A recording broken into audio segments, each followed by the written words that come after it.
All right, next level podcast listeners and viewers. Today I'm joined by my good buddy, Luke Jaten. Luke, how's it going, buddy? Are you going to do that thing where you don't look at me? I'm going to do that thing where I don't look at you. Okay, that's fantastic. So this is Luke Jaten, guys. As you can tell, we kind of know each other. One of the things I love about this podcast is that I get to interview my friends. And this is one of those instances where I get to interview a friend of mine who is in marketing and in business and doesn't sell real estate, although knows a lot about business, period. And this came about because we were talking recently. Actually, we weren't talking. I've been reading your Facebook posts about business a lot.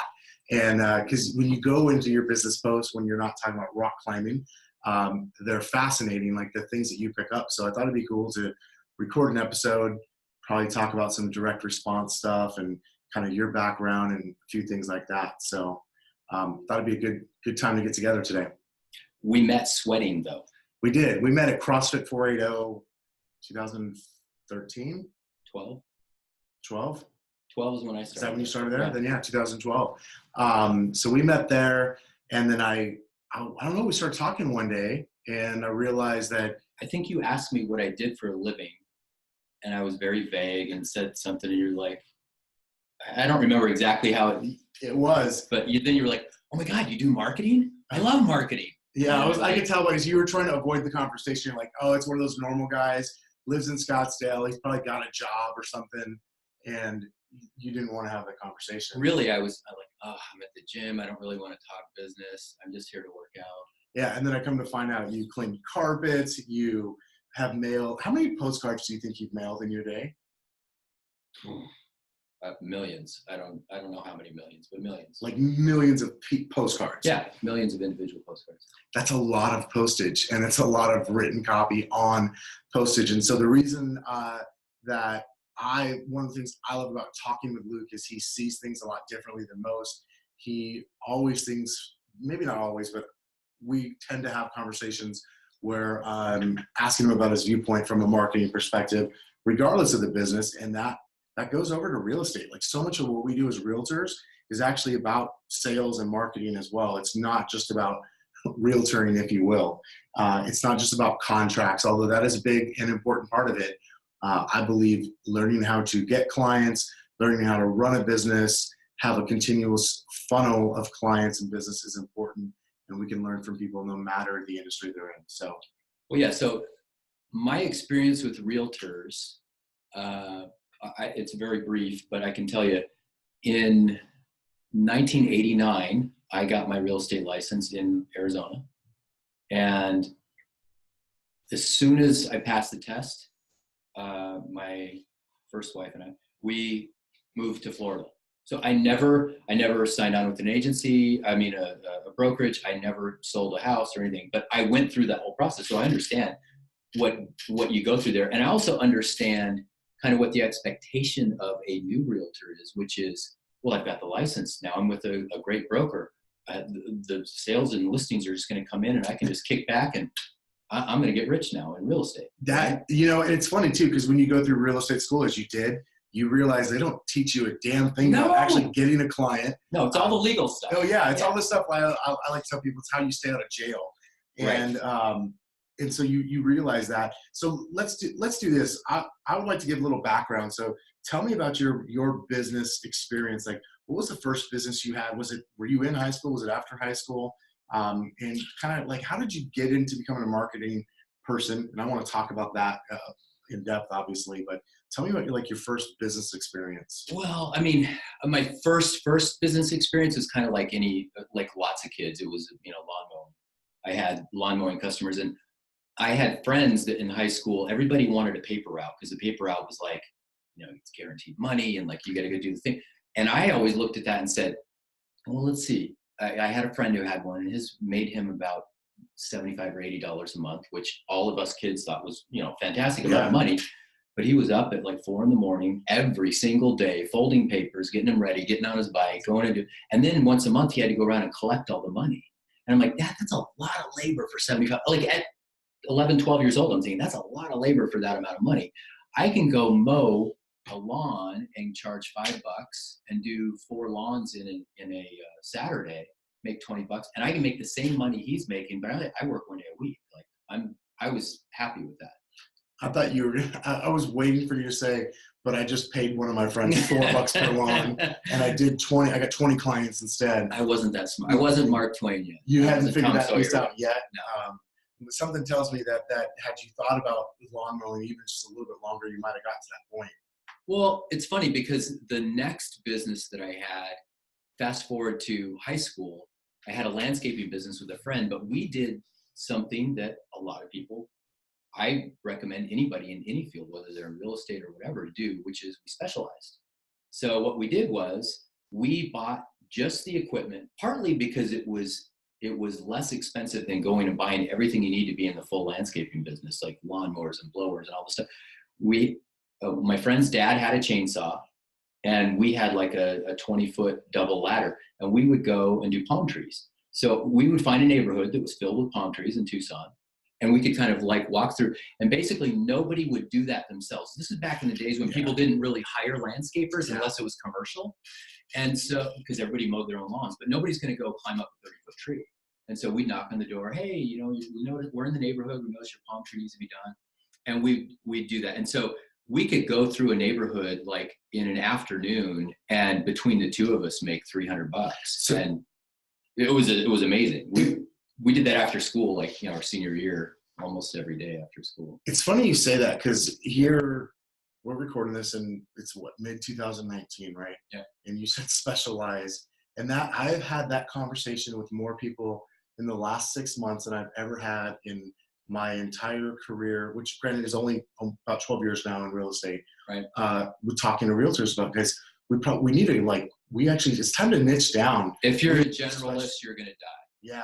Like, things have changed, and our industry is changing a lot with technology, and a lot of these technology companies that are coming in and really taking out some of the parts of the industry that, for the most part, I know your story. You got short sales was your specialization. Yeah. In the beginning, that was how, it was just narrowed down to. Yeah, but that wasn't because I was smart enough to have a niche. No, you stumbled into where it was, and I was like, well, shit, I know how to do that. Nobody else wants to do it. But I remember reading one time, and this was years ago. I bet this was 7-8 years ago. I read it. And the book's significantly older than that. You probably read it. A book by Al Rice and Jack Trout called 22 Immutable Laws of Marketing, right? And one of them is niche. You go really small in a niche. And it's so funny because ever since I read that, I just found that theme to show up over and over again and to be more and more true. And a lot of people, in our industry in real estate, I think a lot of agents are scared that we're going to, quote, end up like the travel agents. But if you know anything about the travel agency world, travel agents, they still exist. And what are they? They're all specialists, and they make us pretty good income too. Right. Well, here's the thing. The fear in specialization, I know, because every time I give somebody, like a new client, this advice, the big fear is, well, what about all the people I'll be leaving behind? What about if I cut out that part of my business? Well, wait a minute. How many of those are you getting? None. So you're just leaving it open just in case? No, the better you specialize, the more you'll clean up and take all of a market that wants that one thing. Yeah. I mean, it's pretty cool. So you saw that, you specialized early on. I just thought that was accidental. It's accidental too, but you just said hey, you recommend that you do it even in real estate. And I don't think that most of us in real estate think like that. We don't necessarily think because we think I'm going to miss everything else. The good ones do. Yeah, I can pick them out. I'm not even in your industry, and I can see advertising that's for, and I can tell the specialist, and I can tell who's making money. Yeah. Well, I interviewed a guy named Leo recently, and Leo owns a tech company.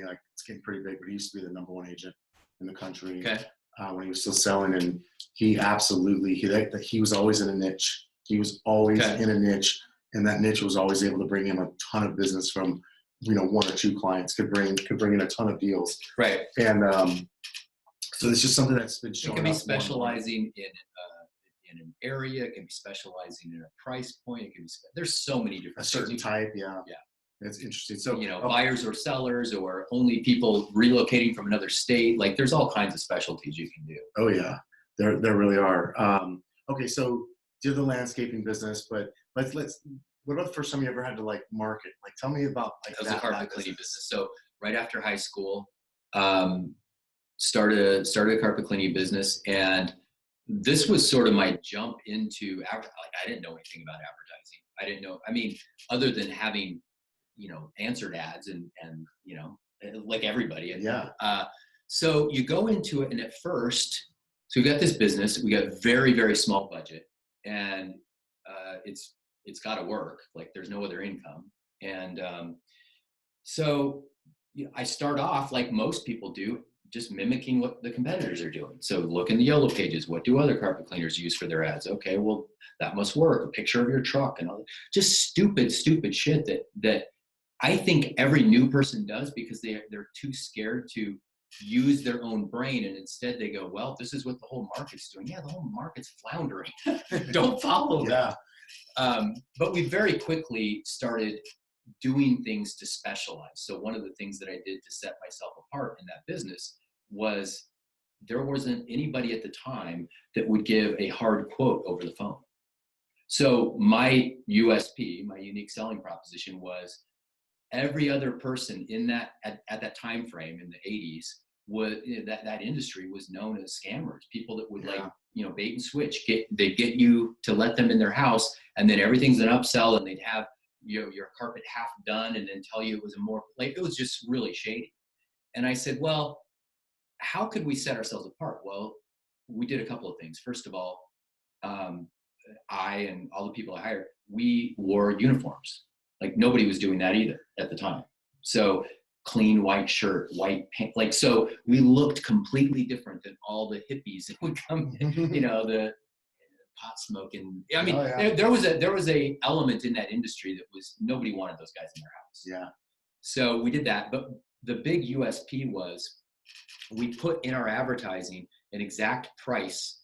So it was like 5 rooms in a hall for $50, right? And it was $50, and we'll give you a hard quote on the phone. Like, there was some, a little bit of like fine print around, like, call us if you have any questions, if it goes over this size, whatever. They would call, and we would give them a quote over the phone without sight unseen. Like, we don't even need to see it. So when we got there and we got done and it was the same price, they'd go, okay, what do I owe you? No, it's $50. And they're like, what? Wait, what? And the referral business that came from that was insane, because people would like, now we're trustworthy. Yeah. And we were doing something nobody else would do.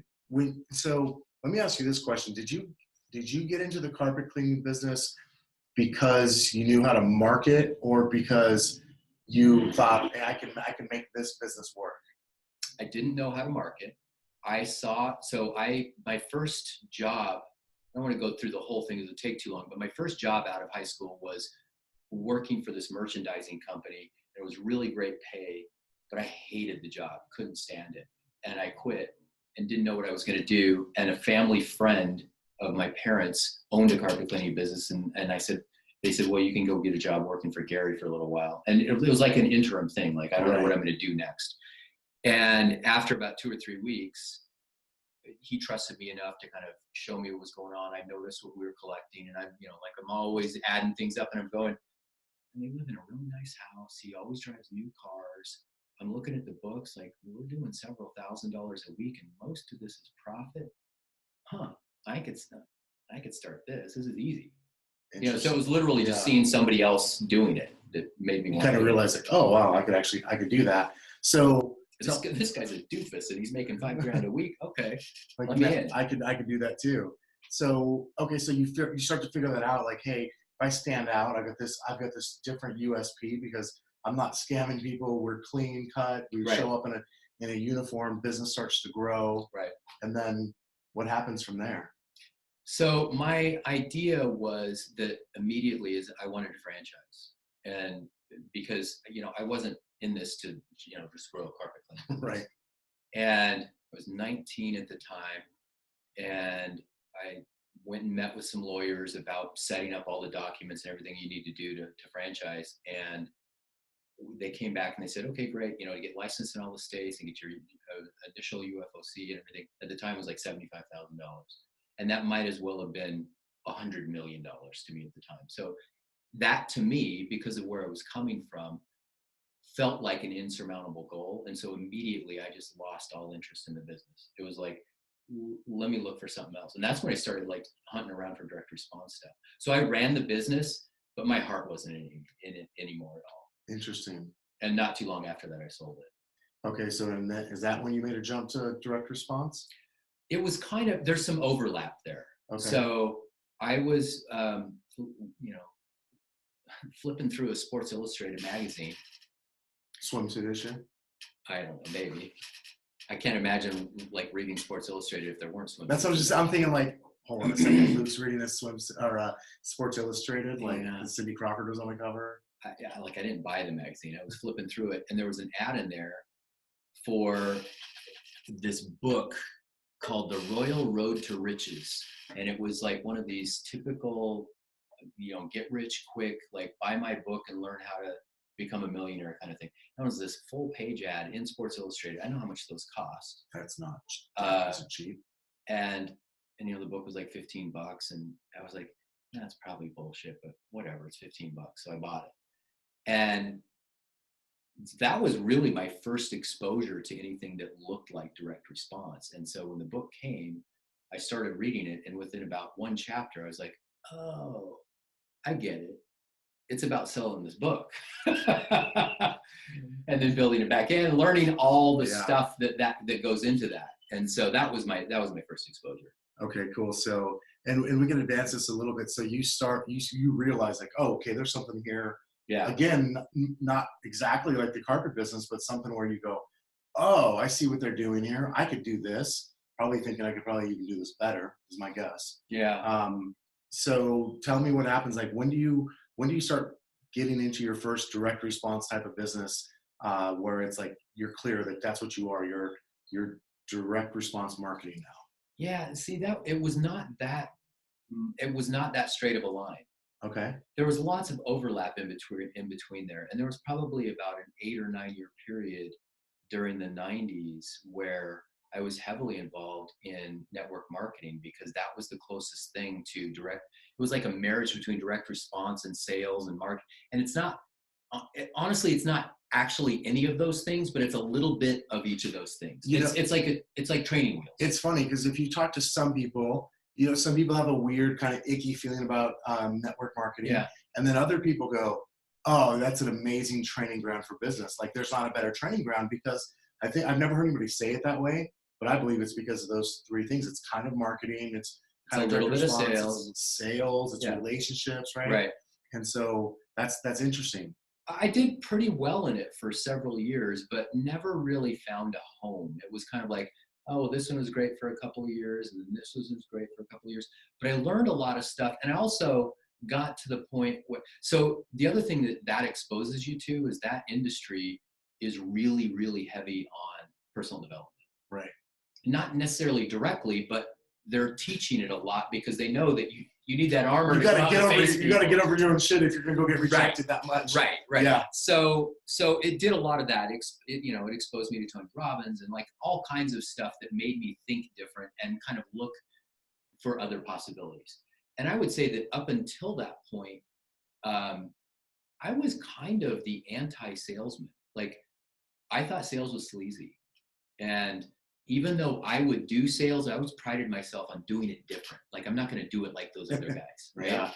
And I know a lot of people say that, but I felt that way. And I felt like, well, I'm not going to sell anything I wouldn't sell to my mom. I had ethics, oddly enough. Weird. It wasn't just about the dollars. Yeah. So somewhere in that period, somewhere in the late 90s, 95, 96, I answered an ad to go sell software, medical billing software on the phone. It was here in Phoenix. And that I had a couple of sales jobs before that exposed me to sales in it, and I got to see it in a different light. And I said, okay, this is kind of cool. But this was totally different. We were selling a piece of software that was anywhere from $8,000 to $15,000, and we're selling it on the phone, not in person. We're selling it to people who were answering an ad in the newspaper. So that process, I worked there for about a year. It was probably one of the most fun jobs. Like I've had more fun businesses, but as far as a job goes, it's probably one of the most fun jobs I've had, I mean, it was super lax. We were all on 1099, so they couldn't tell us when to show up to work.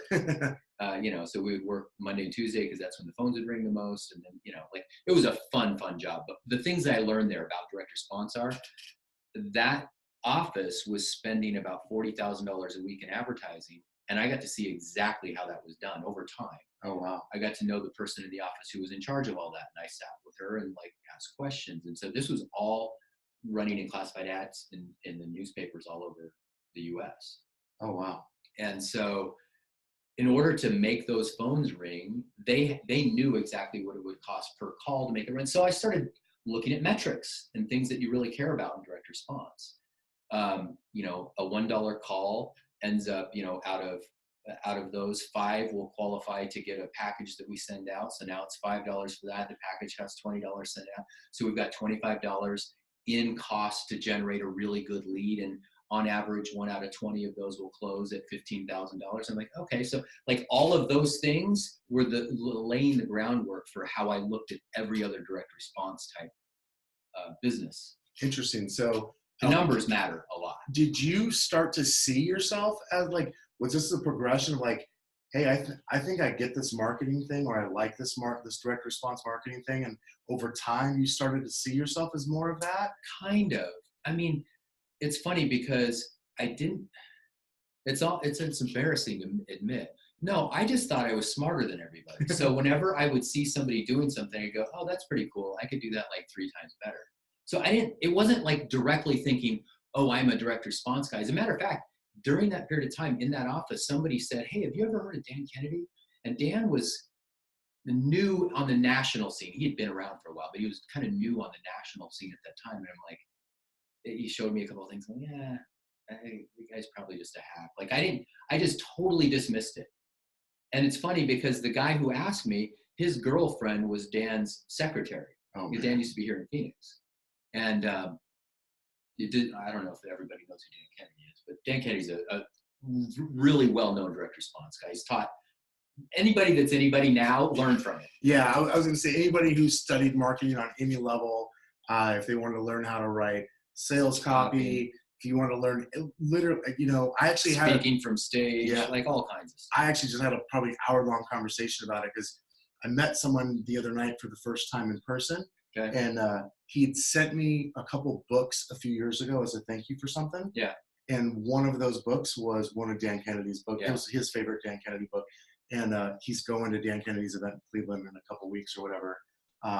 That is like all about, it's still like print, right? Yeah.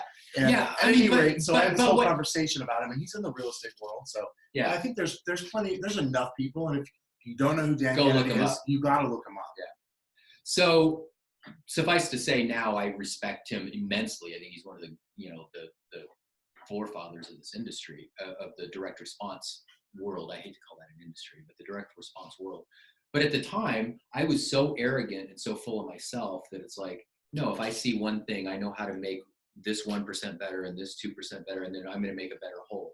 And so after being in that office, I was like, okay, I got the advertising down. Like, I'm not going to go compete with my boss because I'm not that much of a dick, but let's find something else to sell. And so I found this thing to sell, which I'll reveal in a second. It's hilarious. That kind of in our minds could fit into the same model of generate classified ads. Like, I wanted to follow the same model, but sell something different. Right. I'd just like to point out really quick, like a great direct response marketer, you just wouldn't tell us what that thing to sell was, but then said, I will tell you though. Right. And so it's like an open loop. Yeah, absolutely. It is. So I convinced 3 other sales guys that were there. One of them was my brother, and two of my really good friends, that we should start our own office and do this. And I presented them as this thing that we're going to sell, which I'll reveal here in a second. But the thing is, we all put our savings into this. Like, we had to spend, I think all together, which at the time felt like an immense amount of money, we probably put about $15,000 or $20,000 up collectively to open an office. We were too cheap to have it renovated so that it could be set up like a phone room. So we did all the demo ourselves, knocked out all the walls, built cubicles, bought desks and shared, like, set up an office, got all our advertising ready, put in a phone system. back then, this is back in the days before the internet was really what it is now in phone systems. Like it was like 25 grand to buy a phone system. We bought that on a lease, you know? So we get in there, we get in the office, and we start taking calls the first day, and all of us are like, holy shit, this is going to be good. The calls were dynamite, and the package that we had built as the thing that we send out to warm them up before we actually close the sale looked fantastic, and everything was great. 6 months into it, and all that money, and none of us drawing a paycheck for 6 months, we hadn't sold one unit. Not one unit. What we were attempting to sell was, and you may have seen them after this, we were ahead of our time. This was like 97. We were trying to sell as a business that people would buy, almost like they would buy vending machines, an internet kiosk. So this big metal unit that had a PC in it. It was all behind glass and everything with a little dollar bill changer. You could put the dollars in.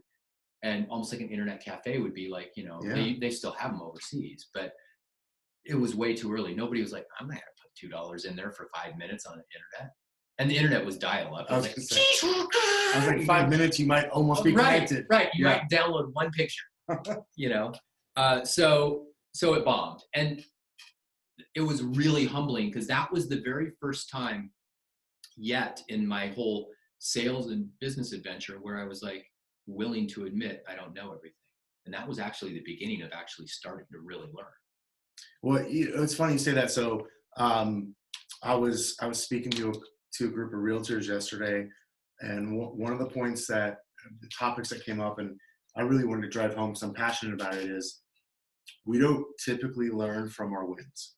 Right. Most of the really great lessons come from and I would say pretty much all lessons come from losses. And usually the greatest things that come in our lives, whether it's like a business thing or a family thing, are usually they're following something that was really bad, whether it was tragic or just heartbreaking in the moment or whatever, and something that you wouldn't wish on somebody else. But it's when you're winning, we tend as people to just everything I do turns to gold. I have this shit figured out, right? I got this. But when we're not getting the results we're expecting to get, we have to. I mean, if we're any sort of business person or just person that wants to be open-minded and grow, we have to go, okay, well, why isn't that working? What could I do different? Yeah, it also could have been the name. It was called a net pecker. I'm not joking. I know like you're not the joking. Internet, and you're pecking a lot like a net pecker. That would have been great if you were selling that up. If you were selling them to junior high kids, like you guys would have crushed it. There's no doubt. Or 80-year-old men, like one of the two. And maybe we should have just put it in topless bars and just had it be like a porno. No, totally. You just didn't have it done around. Yeah.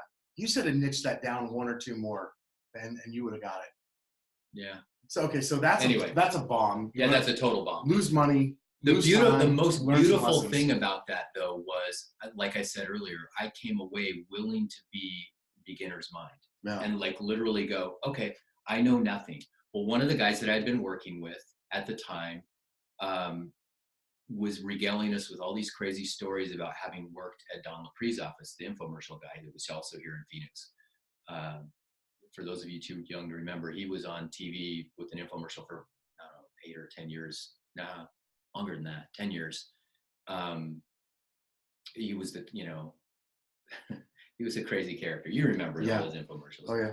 The tiny classified ads, and so I always shied away from that when I would hear about, because I knew that was a job opportunity here in Phoenix, and I was just like, I'm not gonna, that sounds cheesy or whatever. But after hearing all the stories about it, I'm like, and just coming from a beginner's mind, I'm like, I'm not going there forever, but it'd be cool to learn another sales process, kind of like get another tool to put in my tool bag, because they were selling in a completely different way. So I went over there and went through their sales training that lasted about a week or so. And it was the very first time that, this is another thing that is really interesting about sales, and you're probably going to contradict me here, but it's okay. That was the first place that I learned the value of using scripts. Why do you think I'd contradict you? I don't know. You seem like the guy that just shoots from the hip. No, I used to be. Yeah. And I did too. I believe firmly in scripts because of the fact most of us who have any sort of, like when you have a personality, especially if you sell the way you and I prefer to sell, then we don't see ourselves as salesmen. It's going to go all over the map. And here's what I tell people. I'm curious what your thought is. I like to say to agents, like, well, I'm going to sound like, they say, I'm going to sound like a robot. I'm not going to sound human. And I say, actually, when you really learn a script and you internalize it, it allows you to be more present and actually be more human with that other person. And so you can be in the moment. And it's just kind of like, it's like bumpers on a bowling lane. Like, just kind of keeps you in the lane that you need to be in. Not just that, I found, first of all, I was very resistant to it at first, but I'm like, no, I committed I would learn this. So I learned all their scripts and everything. And as I'm reading the scripts, the guy who he had writing the scripts, Forrest Webb, who basically put, like without him, that office wouldn't have done anywhere near what it did. But he wrote these scripts, and these scripts were brilliant because they were written with the ums and ahs and everything in it, so that even a beginner who doesn't even understand how to make a script work, if they learn this, it's going to make it sound so it has no robotic sound at all. That's pretty amazing. Yeah, because the ums are, well, let me just say, and there's all the stops and everything are in it. And so it did feel weird using it at first. But after about a week or so, well, first of all, let me just go back. So I go through the training. It's about a week long. You've got to learn all these scripts. You got to learn these rebuttals. They were in a market that was highly regulated. Like the infomercial space is so in the face of the FTC and everything else. So the ones that stay in business, they can't say anything. Like literally, the part of what you had to learn in training, there was 3 pages. They're called the never, never list. Things you could never say on the phone. The never, never list. It was called the never, never list. You could not say success. We were selling like a business outfit. You could not say success. Like you couldn't say the word success. Like you couldn't, there was like 200 words you couldn't say and phrases. That's crazy. And so to be able to get around that, try doing that without a script. You need a script because you're going to fall off and say something, and then you're going to get flagged, and then you lose your job. Because they wanted to stay, tight with regulations. Anyway, so coming out of there, I was like, man, okay, the script is good, but so let me get this straight. I'm going to dial somebody's phone number who bought this $50 thing on TV, and I'm going to talk to them, and 20 minutes later, using this robotic script, I'm going to ask them for $3,200. And a percentage of them is going to say yes. Like that, it just didn't compute because I'd never done that before. Right. So it just felt like,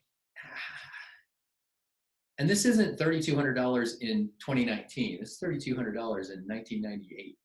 Like that's a lot of money to ask for over the phone. That's probably like 10 grand today. Yeah, it's very equivalent. Over the phone. Yeah, in 20 minutes, and they don't know me from Adam. That's insane. Yeah. So I'm sitting there thinking about that, and they're just going, just let go of that. The process works. Obviously, there's 200 sales people on the floor here. Just go do it. I sat down, dialed the first lead. Now, again, I'd sold on the phone before, dialed that first lead, and the way the script opened up was something to the effect of, hi, this is Luke Jaten calling from Don LaPree's office, the TV show Making Money. How are you doing today? Like that was the opening, with obviously a little bit more enthusiasm. I just got to scratch my throat, or else I'd do it the real way. And that person on the other end of the phone, the very first person I dialed, was like, oh my God. And you can hear it cover the phone. It's the TV show, they're calling me. And I was like, oh, these leads are amazing. And I immediately, within like 3 days, was like, marketing makes sales easy.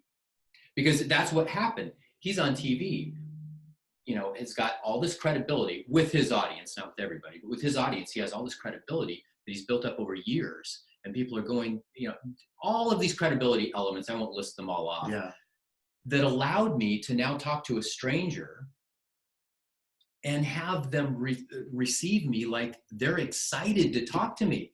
You're making a sales call and they're thanking you. Yes. Yeah. And guess what?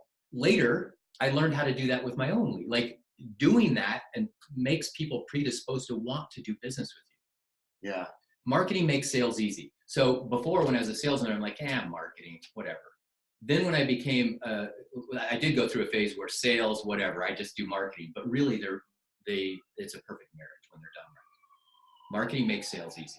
Yeah, I think you nailed it. One of the things in our industry in real estate, I'm just going to pause for a second. There we go. And then the siren stopped right as I pause. At any rate, in our industry, most folks tend to either go towards marketing heavy with sort of no phone or lead gen, if you will, or they go the complete opposite direction. Right. And I see very few real estate businesses, truthfully, including my own at this point, where there's a really good marriage of the two. Yeah. But I think just like any other complete business, like why wouldn't you have both? There is a guy here in the Valley that does. I'm sure he's a Kennedy guy. There's a couple though. That's just it. You know who he is. There's only a couple. Yeah. This is not. I mean, there's also 40,000 licensees in the Phoenix area, and you could probably think of two people that do it well. Maybe I can only think of one that I'm aware of. So what this is? I think there's a lot of lessons for us just as real estate salespeople. And I don't care, even if you're not in real estate, you want to have a different business, maybe mortgage. Right. Oh, totally. It's any business. It's any business, period. Right. Is that applies.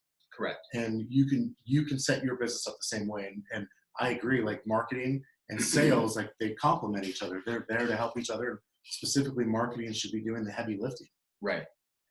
I mean, obviously it's not new. I mean, that's one of the things that Dan Kennedy preaches all the time to somebody that owns you're a chiropractor, you're a realtor, you're an insurance broker. No, you are not those things. You are the marketer of those things.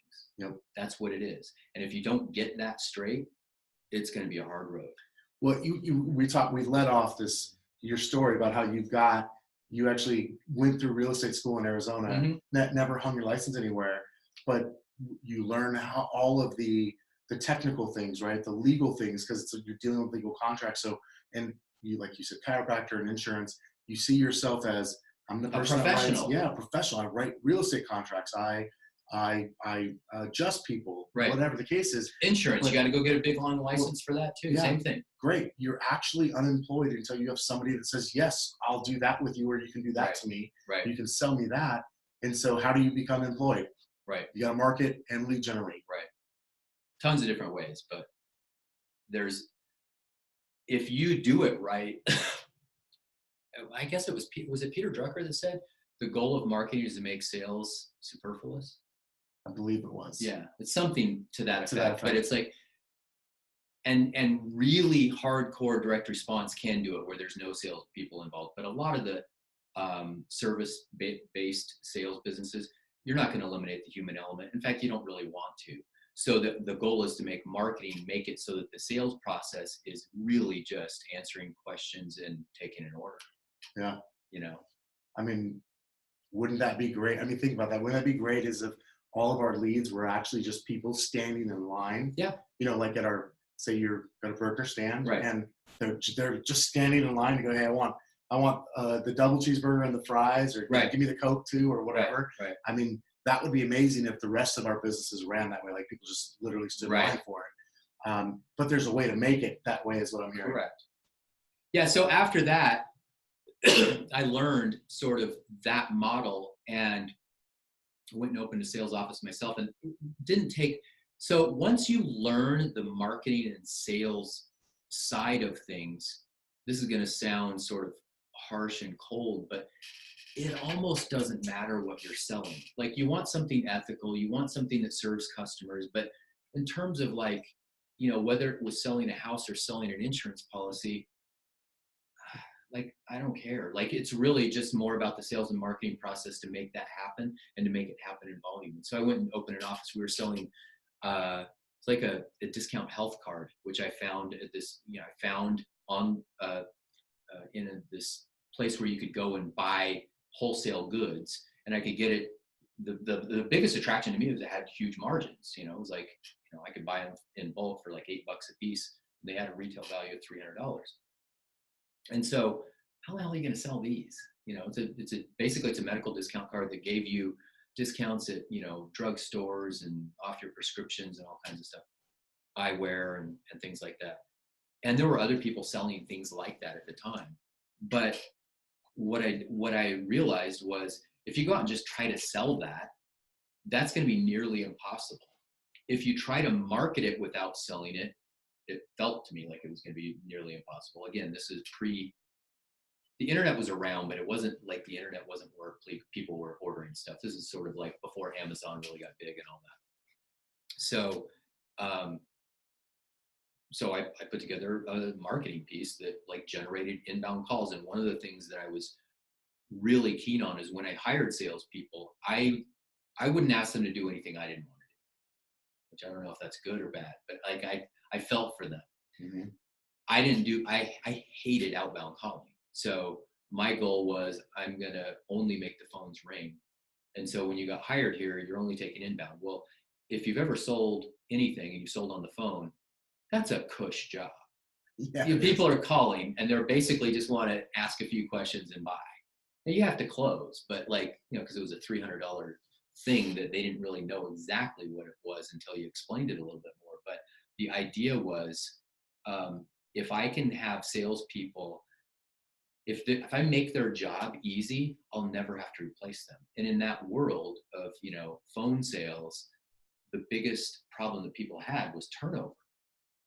Biggest problem people who own those rooms had was turnover, and people would leave. Well, nobody ever left. In fact, I had like a waiting list of people who come work for me because like, oh, Luke only has inbound.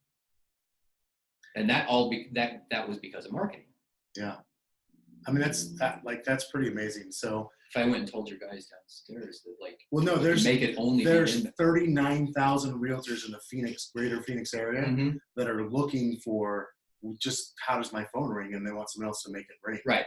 So I mean, that's the goal. Like that's the dream of all realtors. The key though is like that's not as hard a nut to crack as you think, as everybody thinks. It's a step-by-step process. Yes, and it requires thought and learning. Absolutely. And going, I don't know. I really don't know everything.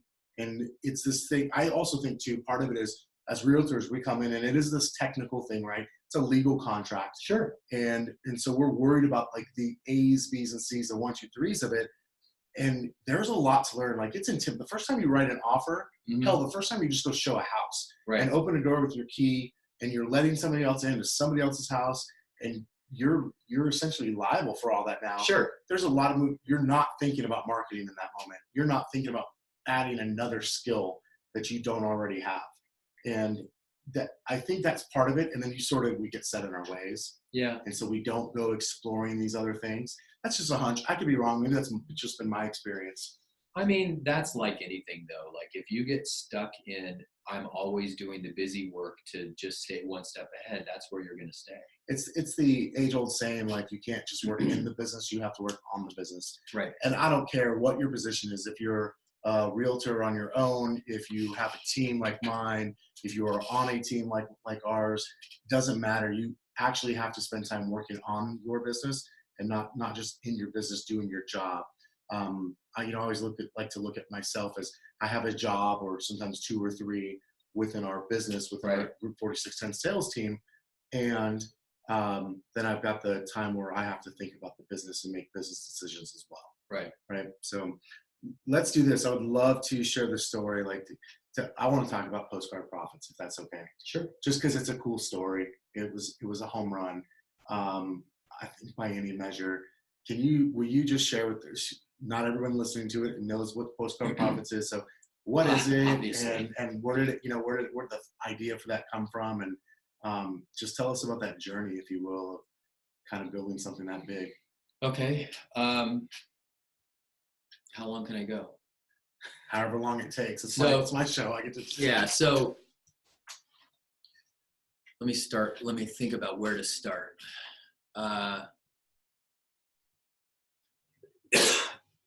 So one of the things after I had a successful sales floor a couple of times, right around that time, 2002 or so, the internet, in my opinion, was finally at a place where like you could actually start a business and do business online.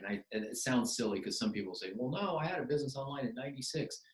What I'm saying is that the masses of people were willing to put a credit card online. And I don't think a lot of people remember because it was 20 years ago. Yeah. But 20 years ago, it was scary to put your credit card in online. I remember the first I was like, is this really safe? Like, should Yeah. I be putting this credit card number We in take there? that all for granted now. We just store it in our phone. Yeah, I'm like, click yes. Yes. But back then, that was a big deal. And so right around that time, I was watching a couple of other direct response guys online. And I was like, maybe it's time to, maybe the internet is mature enough now that people in mass, will buy stuff online.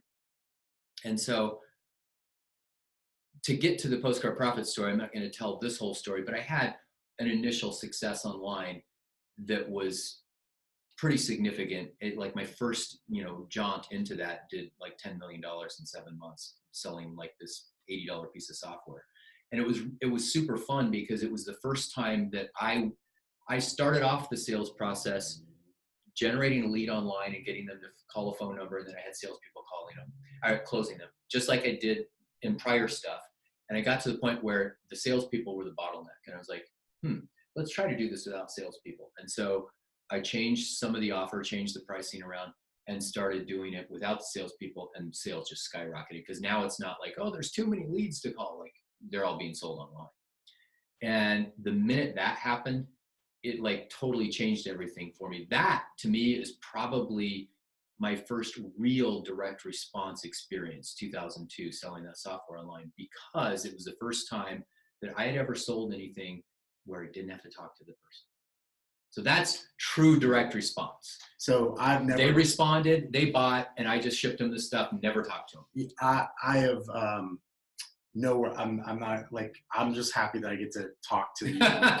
Lots of people have done it. But I'll never forget the first time that in the short sale days, we weren't thinking about the fact that we had things we could sell. Right. And the first time we put something on a website, and it was just something that we created. It was 2009, I know, because I was sitting in a hotel room in Orlando. Okay. And somebody paid us $46.10 for a document. $46.10. That's so great. So, because that's the kind of wise asses. Yeah, I love that. Because it's probably only it was either worth 19 or 99. Right. $46.10 for sure. Right. Right. And so, but I remember like that was. Did you explain the price to anybody? Why it was $46.10, or did you just let it slide? Oh no, I'm sure people knew. I remember the guy who actually I know. I won't say his name. I wouldn't be surprised if he's listening. But I remember the first person that downloaded it. He definitely knew. Okay. He's like, it's just typical Kevin in front, right? Right. But that was like the coolest $46.10 I've ever made in my entire life. I know. Because we just put something there that we thought was valuable. We never thought somebody else would think it's valuable. Mm-hmm. And then went click, bot, put in the credit card, mm-hmm. and then the money came to us. I was like, holy shit, that's awesome. So that's why I'm so fascinated by like doing this, and with Postcard Profits and with this, I mean, $10 million in sales in 7 months. Yeah, it was like a $79 plus $10 shipping. It was like an $80 product basically, and software. And this was before the days where you could just download software online. Everything was too slow. Yeah. Very few people had cable modems. They all had dial-up still, and so we would ship. Like FedEx would show up. The FedEx truck would show up at my garage and fill it with CDs, CD-ROMs, the software.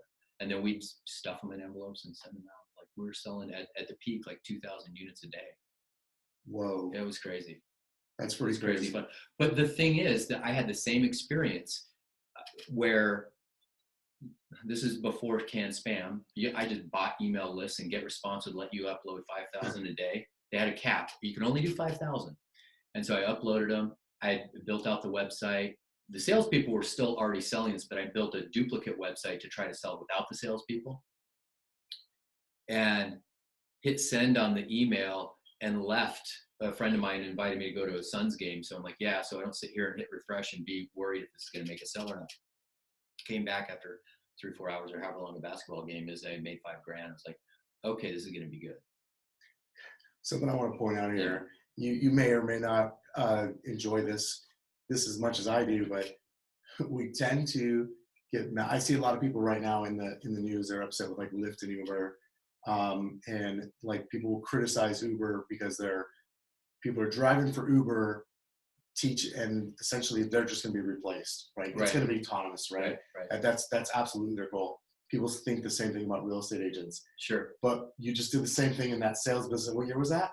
2002. Yeah. And I mean, I think it's the natural way. Like, hey, I own a business. How can I be more efficient? How can I automate this? And it's not that I don't want there to be salespeople. I don't want there to be drivers. I don't want there to be realtors. It's that when someone owns a business and like, we're always looking to improve. Henry Ford didn't want to get rid of horse and carriage. They just went away.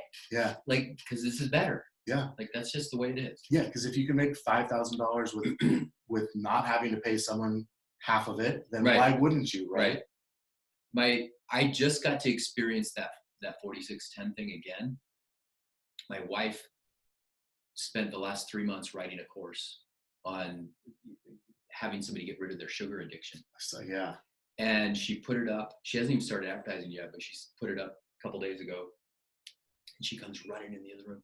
Oh my God. She's almost crying. Like, somebody bought my course. It's I made $49. Like, somebody bought something. The exact feeling that you had, and I get to experience it back through her. And I said, how did that feel? She's like, it's just amazing. And it's weird. And it's like, oh my God, I hope they like it. Like, all of those emotions. Yeah. And so, yeah, I literally got to feel that last week again. So that's cool. That's awesome. And seeing somebody have that, the light comes on. When you're watching or hearing somebody else do it, it's kind of like, oh, that's cool. I would want to do that someday. But when you actually put that together and that happens the first time, there's nothing like it. Isn't it crazy how like $40, yeah, you like that it might as well have been 10 million. Like, exactly. From a motivation factor, Correct. You're like, oh, I can do that. Yeah, because there were times later in the business when it was making multiple times that $5,000 in a day, but it was those first couple of sales that mean way more, because it's like, that means this works. Yeah. The rest is just putting fuel on a fire. Yeah, that's, it's funny you say that. I think a lot of people, like, you tend to get bored in our businesses, and we want that feeling. Right. Sometimes we learn how to harness that, sometimes we don't. But there is something about that feeling of, this works, I can do that. I remember just even having that in real estate, like, oh, I'm going to make it. I can do this. Right. Right. And it's such a cool experience to go through. It is. So to the postcard processing. So that project comes to an end. Partner issues and whatever. It ends. Had made a whole bunch of money. Had this really fantastic experience of understanding now how this mechanism works. My thought process was, God damn, that was my first try. Like, let's see what I can really do if I put. What if I had some practice? Right. Tried like 3 or 4 things in a row after that, bomb. And part of, now looking back, not at the time I didn't think that, but part of why the things that I did bombed was I didn't care as much about them working, and I had too much money. Sometimes the money gets in the way, and I would go, oh, instead of really thinking something through, you just throw money at it. How many times have we done that in business? You just throw money at something thinking that's going to solve the problem, and 9 times out of 10 it doesn't. And I had like 4 bombs in a row, and I was just kind of going, oh, maybe that was just luck. Shit.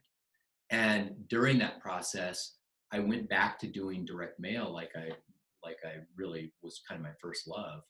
And so I'd already had the internet experience where there was no mail and there's no salespeople. And then I was like, well, I know direct mail. Let's go back to that.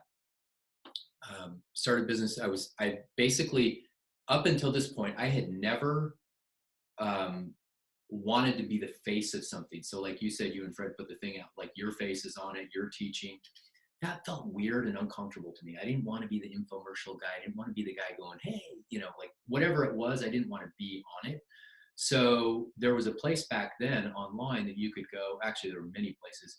I went and licensed old Dan Kennedy stuff and some other stuff. So I paid, a fee to be able to then sell this stuff myself in the mail. So I still had the same margins. It was quality content. And so I was selling marketing material. And that business took off using just postcards. And during that process, I started with that business. I took a lot of the money I was making and was experimenting with other ways of using postcards. And I stumbled onto this formula by trial and error of mailing a postcard. The postcard gets somebody to call and listen to a recorded message. The recorded message does the pitch and then they press one to order, and it takes them into a call center, and the call center person takes their order. And that was kind of the sales process. And once I nailed that, I started putting as many different types of products into that as I could. And it worked with all different kinds of things. And there were more things that worked than I could run. And so I would license, like, okay, this whole thing's set up. I'll give it to you. You just pay me a royalty on everything that's sold, and I'll, consult you and keep the thing running. And I did that for like a handful of people, and literally got to just kick back and do nothing. It was a really fun time. And it was right around the time my son was born. So I get to spend most of the time at home, doing nothing. And then I got to the point where I was like, okay, what's the next thing I'm going to do? What if I taught this thing that I've just done? Like that process of setting that thing up, because I wasn't out there talking about it. It was just this thing that, do. I said, well, would people want to know about that? So I started doing some webinars, or not webinars, teleseminars at the time, and just teaching it to people. And people just like, for no cost. And, just for fun, just to see, I wanted to see what the response would be before I go through the effort of actually making a course, Yeah. So I did that for, I don't know, a couple of months. And then I was like, wow, these webinars are really good. I mean, teleseminars are really great. People love this. What if I took one of those projects that's not being used right now and put together some sort of a license deal that I could sell to them on the teleseminar? So to get to the end teaching the thing, and then I'd say, if anybody's interested in getting one of these projects that's already ready to go, I've got one, and here's the price, blah, blah, blah. That did phenomenally well. And so that helped me. So during the time I was doing those teleseminars, I taught my system a couple hundred times. Wow. And so once I did that, now I knew how to put that into a course, because now it's like teaching helps you really get solid at what you already know. Yeah. It really does. In fact, that's the reason I think a lot of us should be teaching stuff, is because it helps you get so solid in it. One of the things I also really like and respect about you is that you actually finally sold something that you were doing. Correct. It wasn't, you didn't come up with a method that you didn't actually do. Never did that. You didn't become a millionaire by selling 1 million books for $1 each. Right. You actually had something, you're like, I have this formula. Correct. It's now worked in multiple verticals. You can go apply this to whatever you want to apply it to. And to me, that's something I look for. Don't get me wrong. I click on the shit too that I know is absolutely, they're only getting rich by selling the one course, right? Sure. They don't have any other money. Because it's, I'm looking for stuff like, what could I learn from that? But it's easy. I think it's usually easy to spot that versus someone like you where it's like, no, hey, I've been through this, and I'm not teaching you to do something I haven't done myself.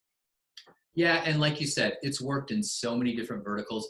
I mean, there are a couple of requirements that you need to make it work, but I've used pieces of it to sell self-directed IRAs, to sell health newsletters, to sell water filter, like you name it. We've figured out a way to make that process work. Pieces of it. Sometimes we have to move pieces around. Sure.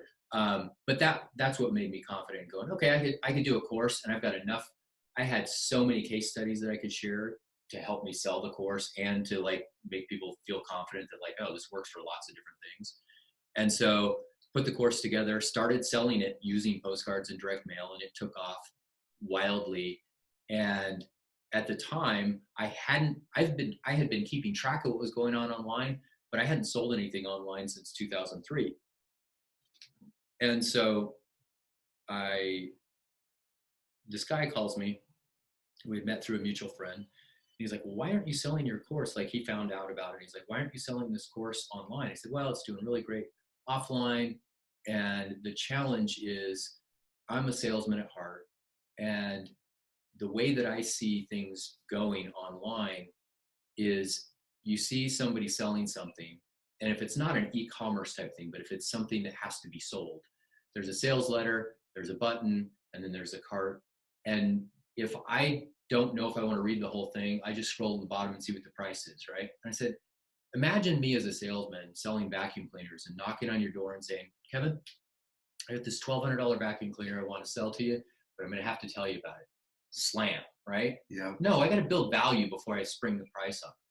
And so I said, I just don't like the way that the internet doesn't allow me to do that. And he goes, oh, I can program that. this is way before the invention of, delayed buy buttons that everybody sees now. Right. Like, this didn't exist then. There's some debate about who invented that. It was newer. It was definitely a novel concept. Nobody was really using it that I was aware of. As far as I knew, I invented it. I talked to somebody else that swears that they invented it 2 years prior, but I hadn't seen it. So this was your idea. I said someone said, "Oh, I can make that come to life." Yeah, I said that, and the guy I'm talking to is a programmer. He's like, "Oh, I can do that. I can just have it so that you do your whole pitch, and then they do the reveal at the end at the right time." And I'm like, "Really? All right, let's do it." The number one. It's funny, you know what? The number one thing that Fred and I ever sold from a money standpoint came about the same way. Yeah. We had an idea for a calculator. We called it the short sale calculator. I guarantee someone listening to this bought it.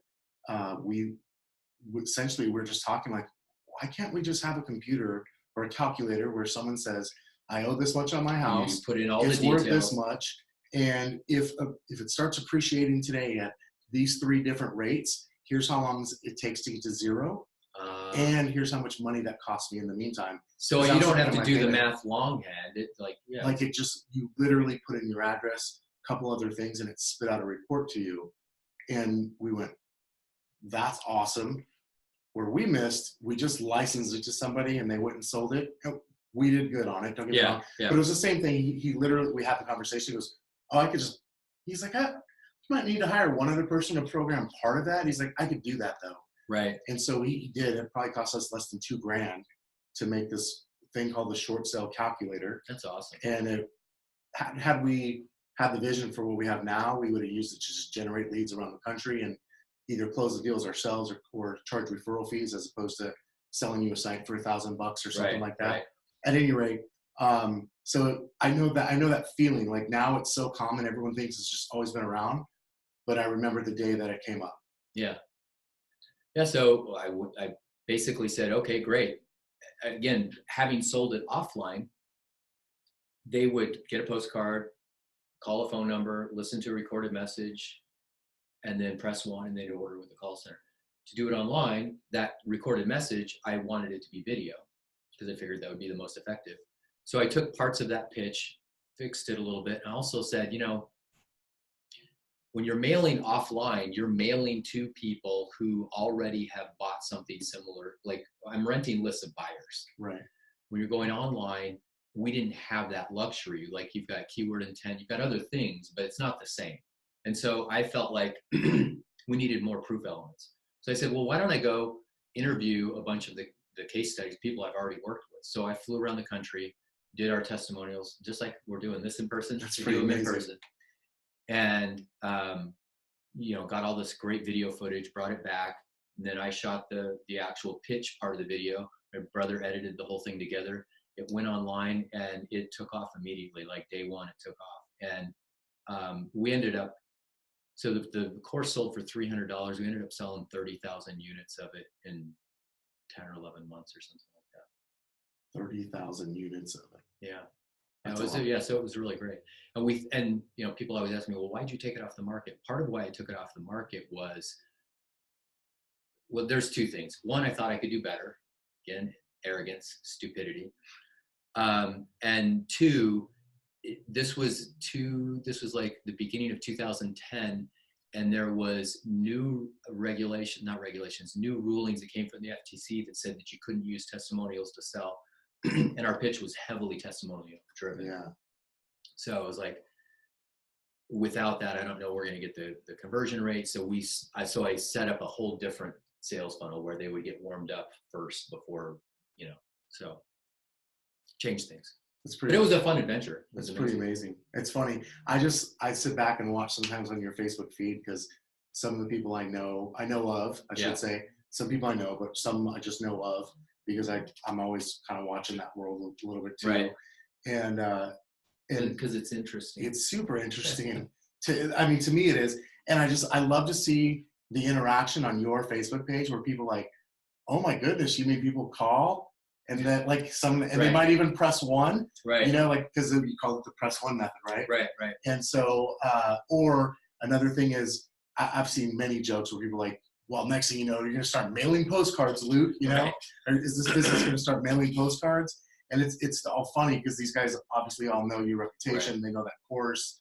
But what I've loved about it is it's the things that I know, like, I remember that you said, I'll give you the course if you want. And because you weren't selling it anymore. Right. You sent it over and I listened to it right away. It's still on my phone, by the way.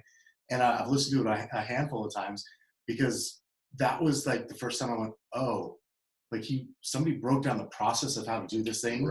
I've really been excited about for years, but I didn't know how to do it. And that was your course. Literally was the first time I heard it in steps. And even though I've never had to rent a list, I grasped the concept and the research part of it and how to take all the research of whatever my vertical is and start packaging it together. And all of a sudden, this thing that used to look like a mountain to me, I went, oh, I could just walk right over. I could totally do that now. Exactly. You know? Exactly. And sometimes, like, we all do that with things that we think, well, everybody knows how to do this. It's nothing, but like, you're an expert. Like, you've been doing it for a long time. But then to be able to disseminate it down is, I think the only reason I was able to do that is because I had taught it a bunch of times first. Because otherwise, people before that had come to me like, well, can you show me how to do this? And I just, rattle off a few things and they'd go, there's not enough detail in there to do like, that, because we forget. Yeah, we forget about all the things that we're doing. But, it's like that saying, like, if you can't explain something easily, you don't understand it well enough or something to that effect.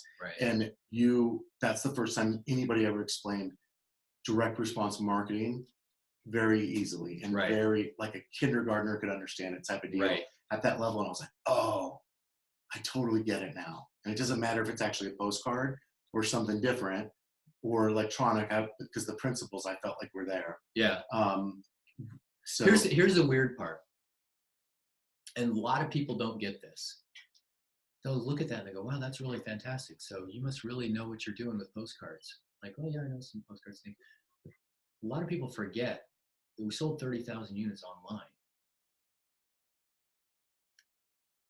Like, that sometimes is lost on people. Like, there's not a lot of people in the info, there's quite a few, but there's not a lot of people in the info space that have sold 30,000 units of anything online. And that was right. Online. So it was about the postcard thing. Yeah. But where was it sold? What medium was it sold? Online. I mean, that's literally, that's bananas when you think about it like that. Yeah. So let me ask you this. It's like selling an internet course via mail order. People go, wow, you're really good at the internet. Yeah. But I got, X number of people to buy in mail order too. I'm so good at it. I sent you a postcard about it. Right. And then you called the phone number. I'm not saying that to toot my own horn. What I'm saying is that marketing transfers over. The medium barely matters. Yeah. The medium you can learn from technical stuff, like you said, of going through, oh, now I know how to do that. It's the psychology, it's the metrics, it's knowing how to sell. Those things matter, and they transfer. I don't care what the technology is going to be. It's like that course for me was the glue, and it showed me like, okay, I might have known where this step was and that step was. Right. But like you're like, no. It's but then you just go over here and here. I was like, I get how this works now. Okay, so that was 2010. Yeah, that was 2010. All right, so it's 2019 right now. We're recording this. Right. So, like, do postcards still work, Luke? Oh God, yes. This is a question realtors talk about. Like, had this conversation less than 24 hours ago. Well, let me preface it by saying it's not the only thing that works. See, that's what a lot of people do is they go, oh, is this the one thing? You shouldn't have a one-legged pitch. You should have multiple things going because, what did they say? It's something like, there's a single point of failure. You don't want that in your business. And if you have one way of generating leads, you're screwed. Yeah. My friend Ben describes it as if you have a stool that has 4 legs and you lose one, you can probably still balance on it, right? Maybe even with 2. Right. But if you had a one-legged stool, you're on your ass. Right. Right. Yeah. And so, so I think of it that way. So what I think I just heard you say is direct mail does or can work today. Well, not just can, it's actually making a comeback. We're seeing response rates now. I say I do this as a consultant now. Like, I consult with other companies that want to take what they're doing online and then move it and not move it, but actually bring traffic in offline as well. And we're seeing response rates that I haven't seen since the 90s. And I don't know exactly why. I have some theories why. Part of why my Postcard course took off in 2009 is because a lot of the marketing people that were interested in direct response were having Facebook was new and nobody was really doing advertising on Facebook. A few, but not many in 2009. Google was it, but Google was getting hard. They were slapping everybody and it was getting hard to do advertising and people were looking for another thing. So I love this mail order thing. This looks fantastic. And today, fast forward 10 years, everybody's moved over to advertising on Facebook, and Facebook is amazing. But it's notorious for being difficult in terms of like not being able to predict what the cost is going to be day to day. Yeah. I can tell you when I put a piece in the mail today, it's going to be the same today as it is 12 months from now. They've raised the postage rates like a penny a year or something like that. That's it. There's no change. So I think that's helping drive sort of a resurgence. When I say resurgence, there's not a bunch of people doing it. It's just that the conversion rates we're getting are way better because you're the only thing in the mailbox. Yeah. If you've got a good mail piece, you can't send out crap. You got to send out something that's well thought out. But if you do, the direct mail is phenomenal right now. Better than it's been in a long time. That's cool. I appreciate you saying that because I definitely wanted some of the listeners of this show to hear that from someone who knows mail better than anybody I know. We're mailing currently. Yeah, I mean, you've got a couple clients that you consult with that are mailing, right? It's not like there's one unicorn out there that's having success with mail. And I know this anyways, again, from your Facebook feed. Yeah. I see other people, some of your friends that are talking about, yes, they're mailing. And some of them are telling me to shut up because they're like, Luke, don't tell everybody that. Dude, stop. Yeah, it's working. We don't need 10 more competitors in here. That's pretty funny. So one of the things I'm just going to, apparently this show's going to be just about your Facebook page. So one of the other things, and I would love to end on this and then anything else that you want to add in. But one of the big questions I've been dying to ask you leading up to this, because after we've talked about these different business experiences that you've had and lessons and successes and failures, is one of the things I really enjoy is when you post on Facebook about business. I like to hang out with you, like, because we don't have to talk about business, and we can talk about business, right? Sure. But one of the things I really like is you do have a different viewpoint than a lot. I think the way you view interactions, whether that actually be physical or online, in a store, in a restaurant, whatever that is, you tend to, I feel like you just have a different viewpoint than most people. And so, and I know it because you go business lesson or business tip in your Facebook posts, right? And so, or you'll say marketing friends, whatever you write first to like. I usually do that. I do that so that like your other friends. Yeah, it's not like my family and friends aren't like, what the hell is he talking about? Like, it's like, hey, this is not about rock climbing today. Like, right. Skip this, and we'll come back to something else more personal tomorrow. But so what are the top 2 or 3 things you think that are just sort of universal business truths? And I don't know if I'm gonna steal one from you, but I asked you about one at lunch last week, which was the lifetime value, because you posted about that one fairly recently, and that was something that stuck out at me. But you can talk about that, go a little bit further. But like, maybe what are 1 or 2 other things besides the lifetime value of a customer and how you like your viewpoint on that? So the lifetime value of a customer is something that everybody gives lip service to, and very few people that I've worked with when I work with them directly. Everybody's excited about getting a new customer. And it's great. I love doing that. That certainly is part of your business, but it's really only 1/3 of your business. And if you really do things right, it's probably should only be about 20% of your business. If you're taking care of customers, delivering value, and I know that word is highly overused right now. Oh, am I giving value? In fact, I think it's gotten to the point where it's almost hilarious. Like, if you're really giving value, right? But if you're providing a service that people really, really are happy about, then they're going to do business with you longer and they're going to refer you to other people. And I think that, again, that's given lip service. But if you so there's a difference between knowing that that's a truth and actually acting upon it. So most people in business are willing to spend marketing dollars to get customers because they just understand that's part of the deal. And that's an exciting part of the deal. And it's really sexy, but it's not where all the money's at.